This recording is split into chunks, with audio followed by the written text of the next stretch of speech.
They couldn't agree on anything, until one agreed to kill. What started as love at first sight ended in a crime that shook their entire congregation. When opposites attract, sometimes they ignite. Thomas and Deidre met in the most unexpected way, a Twitter debate about theology. He was a charismatic pastor from Georgia. She was a firebrand youth leader from Chicago. One loved tradition, the other thrived in disruption. Their digital back and forth turned into marathon phone calls, then weekend visits. By month 3, they were engaged. Their wedding trended on Christian blogs as a match made in heaven. But in reality, heaven was already giving them warning signs.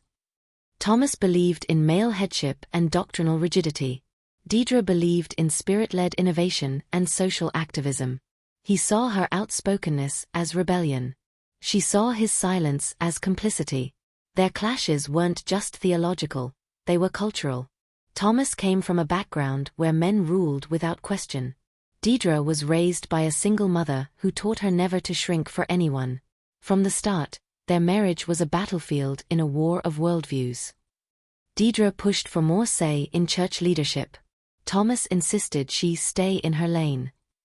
When she launched a women's mentorship program without his approval, he shut it down, citing spiritual covering. He controlled the church budget, monitored her friendships, and slowly isolated her from her support system. Deidre started journaling again, a practice she hadn't needed since high school. Her entries grew darker. How can someone who preaches grace be so graceless at home? One night, Deidre said the words she'd rehearsed 100 times, "If you can't treat me like a partner, I won't be your prisoner."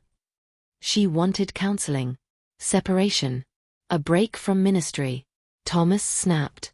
"You're not leaving this house. If you walk out on God." It wasn't a plea. It was a threat. The neighbors heard screaming. Then a loud crash.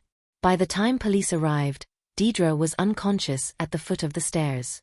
A shattered picture frame was nearby. Thomas claimed she slipped. But investigators found signs of a struggle: broken fingernails, torn clothing, bruises in various stages of healing.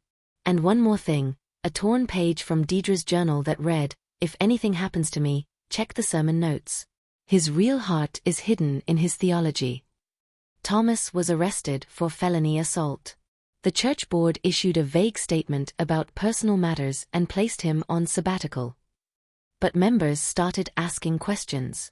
Deidre's friends shared text messages, emails, voicemails where she cried for help. The church split. Half sided with the pulpit.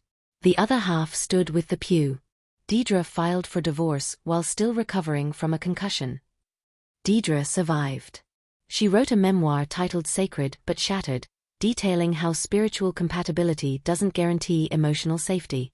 The book became a bestseller. She now tours the country helping women identify abuse hiding behind scripture.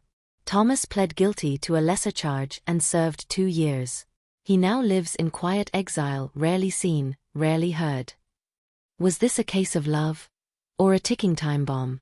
Can people from different spiritual worlds ever truly build one home? Tell us what you think.